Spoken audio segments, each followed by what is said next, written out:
Hello students, this is your social science teacher Ayana. I hope you are well and utilizing the time wisely. In the previous class, you learned about chapter 2, Employment in India and Tamil Nadu. Today, you are going to learn about chapter 3, Money and Credit.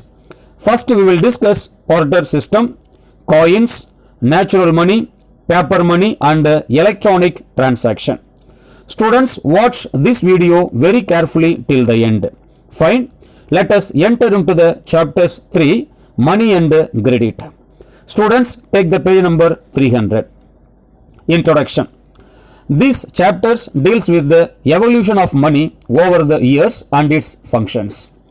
Money further explains how technological advancement have made banking easy and swift in today's world. Almost all things used by man have a monetary value. In addition to that, the pay given for labor, wages and services are all fixed on the base of money. The taxes and the duties are also paid in the form of money.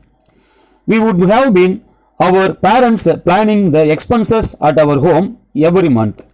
The monthly income, spending expenditure, savings, payment of interest, etc. are all measured in terms of money. Not only at homes, but also the budgets of a country or states are also found on the base of money. The government as well as private institution and industries calculate their financial status through money. Money plays a predominant and inseparable role in all our lives. Okay students, what is meant by money? Money is anything that is generally accepted as payment for goods and services and repayment of debts and that serves as a medium of exchange. Many economists developed a definition of money. Among these definitions of Walker and Crowther are given below. Money is what money does, Walker. Money can be anything that is generally acceptable as a means of exchange and at the same time act as a measure and store of value, Crowther. Next, you are going to learn about evolution of money. First, barter system. Ancient man hunted and gathered food. He lived in caves and forests. In later stages, he invented weapons for hunting and gathering food. Later, he invented fire and learned to practice agriculture. He used mud to build houses and settle down in a place, and also to make earthenware. When the agricultural yield was high, they made handicrafts. When there was surplus in agricultural produce and other articles like earthenware, they exchanged it with people who needed them. For example, if a community had excess foodstuffs, they would exchange that with those who had excess pots. Likewise, when a particular grains grew in abundance in a region, it was exchanged for a different crops in another region. These articles which were exchanged through barter system can be termed as the first form of trade. Before money was invented, exchange took place by barter, that is, commodities and services were directly exchanged for other commodities and services. Such exchange of goods for goods was known as barter exchange or barter system. Next, coins. During archaeological excavation in Egypt and Iraq, that is Mesopotamia, articles used during the Indus Valley civilization were excavated. As years went by, there were issues found in barter system. For example, there were problems in the exchanging needed goods. A person who had paddy was in need of earthenware, for instance, but the person who had pots and other was not in need of paddy. Thus, the needs of many people were not fulfilled. Measuring the quantity and value of the goods exchanged were found very difficult. To solve these issues, they fixed a common items with a standard value for the effective exchange of goods. It was usually of some metal. Metals were rare to find and would be maintained for a long time and never lost their values. Hence, the metals can be termed as the first term of money. These may be the reasons why metals were chosen. Gold, silver, and copper were the metals used first. They were called ancient currency. Leather, beads, shells, tobacco, salt, corn, and even slaves were exchanged as barter, say economists. The later Cholas allowed the traders to have their own army. Historical evidences stated that during this period, small traders and producers gave credit to the Tamil traders to support their export needs. Among these, metallic standard is the premier one. Under metallic standard, some kinds of metal, either gold or silver, is used to determine the standard value of the money and currency. Standard coins made out of the metals are the principal coins used under the metallic standard.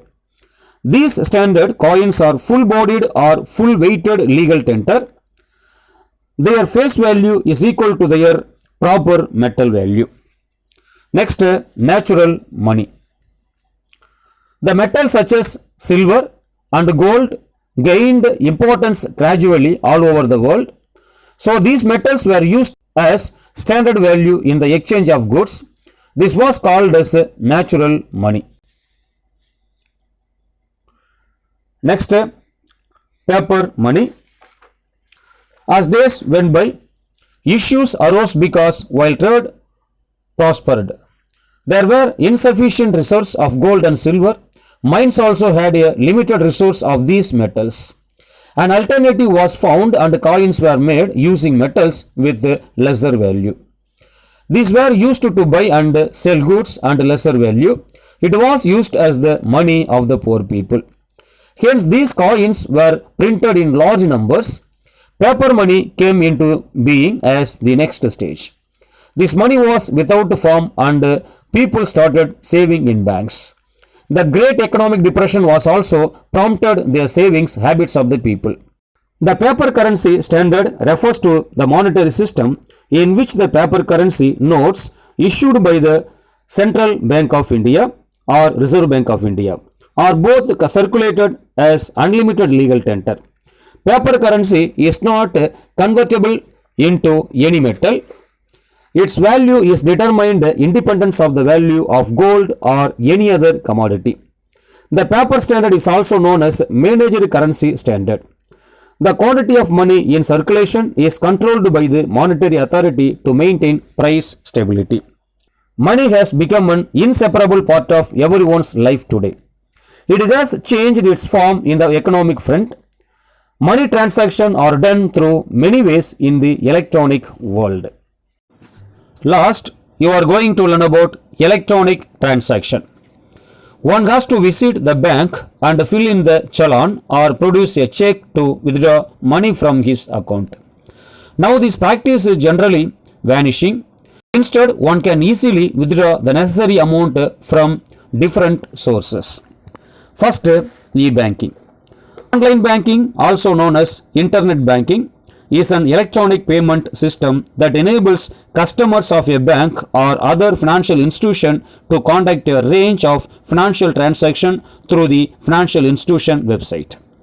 The online banking system typically connected to or be part of the core banking system operated by a bank and is in contrast to branch banking, which was the traditional way customers accessed banking services.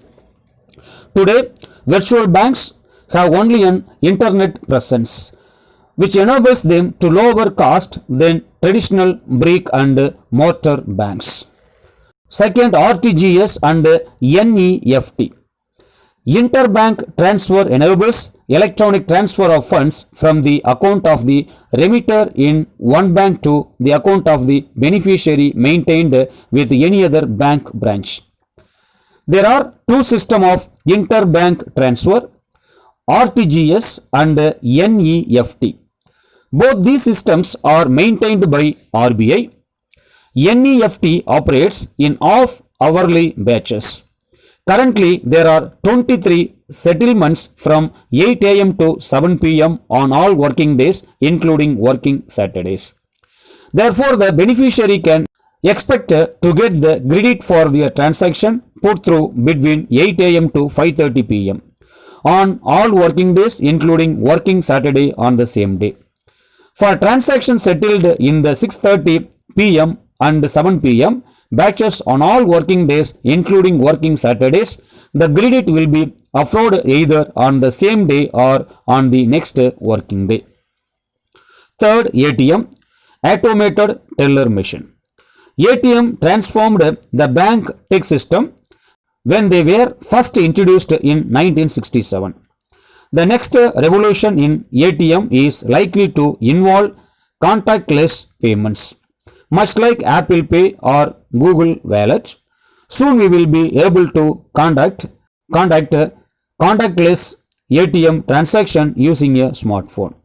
Some automated teller machine innovations are already available overseas. Fourth, Paytm.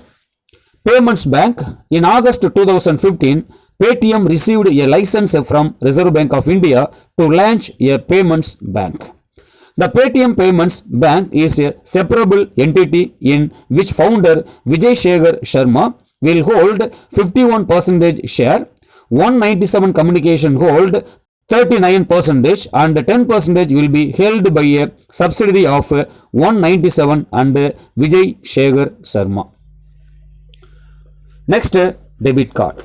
A debit card is a card allowing the holder to transfer money electronically from their bank account when making a purchase. Next, credit card. A credit card is a payment card issued to user or cardholders to enable the cardholder to pay a merchant for goods and services based on the cardholder's promise to the card issuer to pay them for the amounts so paid plus the other agreed charges. The card issuer creates a revolving account and grants a line of credit to the cardholders, from which the cardholders can borrow money for payments to a merchant or as a cash advance. In other words, credit cards combine payment services with the extension of credit. Complex fee structure in the credit card industry may limit customers' ability to shopping. Similarly, credit cards are also available through which things are bought on credit and the amount can be put paid later. Nowadays, instead of using checks or demand drafts, online transaction through net banking are carried out. Through this, money is transacted to anyone who lives anywhere across the globe. Technology has advanced so much that even mobile banking is widely used nowadays. That's all for today. We will continue in the next class. Finish the assignment by clicking the link below.